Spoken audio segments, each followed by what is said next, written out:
Hey guys, welcome back to part 2 of my Shotcut tutorial series.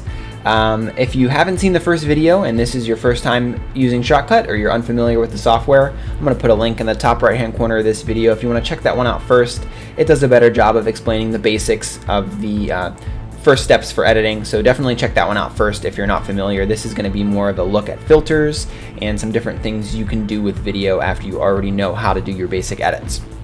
So we're going to be looking at some basic filters, some quality of life stuff. I'm going to go over green screen effects and adding some subscribe video clips into your videos. We're going to go over text and part or whole of your video.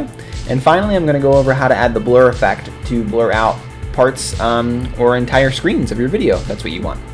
So first, let's go ahead and jump into the filters. We're going to need to drag our clip down to the project here, so it is ready for us to edit. Go up to filters, it's already selected, we're gonna add one. First thing I wanna go over here is brightness. Brightness is pretty self-explanatory, but a lot of times when you make content, it'll be darker in your video than it will be when you're actually playing it. It's just something that happens. I use OBS to record. I assume a lot of other people do because it's a pretty popular free software.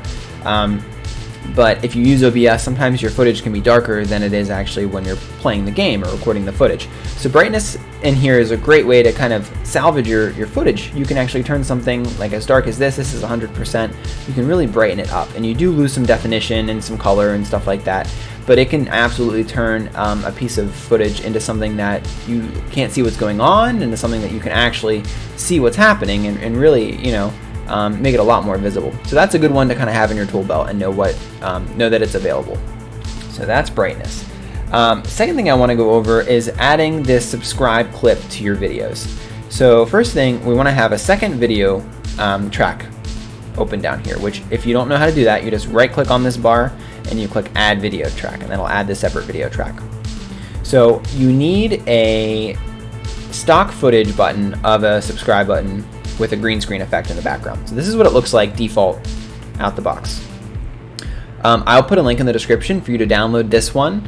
There are a ton of these all over the internet. Most of them are free to use. There are some you have to pay for. But if you're just starting out, you know, use a stock one. As you get further into YouTube and, you know, if you become more serious with it, you can look at getting your own made with your own branding or a custom one. But this is a good kind of clean subscribe button that'll work with almost any channel. So first thing we want to do is, because this is actually a video clip, we're dragging it down to our project bar. So that puts it over there, but if we watch the clip here, this is what it's going to look like. So it's going to take up the whole screen. You won't be able to see what's going on in your actual video, and that's obviously not what we want.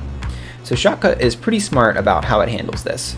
All we need to do is add a filter called Chroma Key Simple, and it automatically defaults to that green screen color. So any clip that has something other than that green screen, you can use this to remove the green screen and just save that part of the clip for your video. So another thing is we don't want it right smack dab in the middle of our video, obviously. We're gonna add another filter called size and position that lets us change where video clips are on top of another video clip.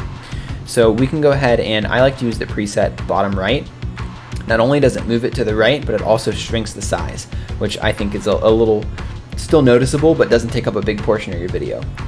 We just click here in the middle, you drag it down to the right, or wherever you really want to on your screen, and then it'll stay there for your video clip.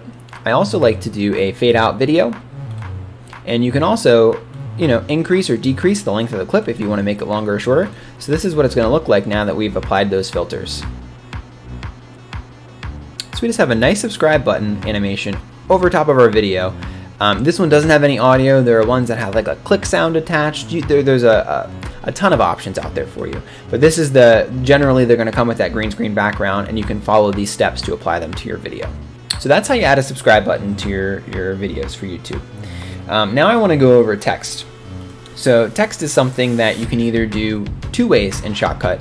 One is going to give you text over your entire video length, and another is going to give you text over just part of a video. So first I'm going to go over using it for the entire length of the video. You're going to want to click on your clip that you're working on, go to filters, and we're going to want to go to video, text, simple. Okay, it's going to default to a time code. Don't worry about that. That's just whatever is right over here in the box. So you can delete that, and we can type in whatever we want. So I'm going to type in Bill can't run. Say that's what I wanted to name this clip. You can go in this preset bar here. There's a lot of different presets that makes some of the options easier for you without having to worry about position.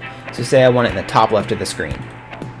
Not only did it decrease the font size to make it so it fits better, but it also gives us the ability to move it from there on. So you can do that and then move it if you want it in the middle or the top right, but it makes that size adjustment for you, so you don't have to mess with these position and size bars down here. But you can go in, you can change the font color, you can change the outline color, the font you're using. It has a lot of different options. But now when we play this clip, it's going to have that text over the entirety of the clip, which might not be what you want. Say you want text over just part of your clip to either, let the audience know about something that's happening that maybe you didn't get a chance to record audio, or if you're doing a clip compilation, you can title each clip with some font in the right-hand corner or the left-hand corner. So I'm going to show you how to go ahead and do that. So let's go ahead and get rid of this text filter on top of our video. So this isn't actually a filter. We're going to go to Open Other. We're going to go to Text. And then this is where we type in our text that we want on the screen. It's going to default to a transparent background, which most of the time is what you want, unless you want a color behind your text, in which case you can go background color and it'll fill it with like a block of blue, black, whatever color you want to add there. But transparent for me most of the time is what I'm looking for. You hit OK. So this is actually a video clip that we're going to put over our current video clip in the project. So go ahead and get it positioned to where you want it. Like I said, I like to do top left-hand corner. I'm going to show you, just click on the font there. You can change it to any font you want. I like to use New Wave. You can change the font color to black. And then we want a white outline. And then we're going to position it right there. So now all we do is we drag this video clip down into our project on top of our current clip. So we want it in that second video track. And now this is what the result is. So as you can see, we have that text that pops up there, and then it goes away. And you can, of course, increase or decrease the length of this just by dragging it out, increasing that way. So you can do as many text alterations as you want, as long as it's in that separate video track, and you can make them as long or short as you want. So now you know how to add text to your video, both the entire video or just in small clips. So the last thing I want to go over is how to add a blur. So you might have been in a situation before where if you record live video, maybe you have to blur out someone's face, or you need to blur out someone's name that you played with online, something like that, information that you don't want your viewers to see but is included in your video recordings. So let's go ahead and get rid of this text here just to make it a little easier to work with. So this is the most complicated thing we're going to look at, but it's easy as long as you follow the steps that I lay out here. It's a combination of 3 different filters.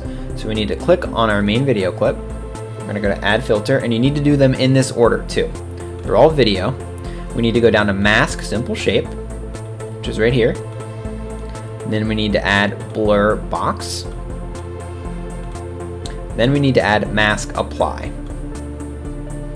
This is going to give us a blur effect that we have control over how large, where it is on the screen, and you can do this by going to your blur box. So right now it's a very, very small area. We want to increase this at least to 46, 49. So now you can see it's kind of in the middle of the screen there. And then if you go to Mask Simple Shape, we have a lot of control over where we want it to be on the screen. So you can go to the right by increasing the horizontal bar, to the left by decreasing the horizontal bar. Same thing with vertical. You can go down by increasing, up by decreasing. You can make it the entire width of the screen, the entire height of the screen, so you blur out your entire screen. Or you can just blur out one simple part. Say we want to blur out Heather's face. So we go down, make it a little smaller. Need to go down a little more. And voila, Heather's face is blurred out of our clip. So obviously this is challenging if you, I haven't really found a good solution for if there are moving things that you need to blur. This would only be good for something that's relatively stationary, but it is useful in those situations where the thing that you're trying to blur isn't moving over a great range. So if it's relatively stationary, this is a solution for you to be able to blur that out. So yeah, that's what I wanted to go over here in the second tutorial. I've had a lot of requests for the subscribe button for the text in the video, so I definitely wanted to go over those and talk about some more of the useful filters that I found in my editing experience. But I hope you guys did enjoy this tutorial. If you did, please consider liking and subscribing. It really helps me out. I got a really good response on the first one, and honestly, it makes me want to make more of these tutorials.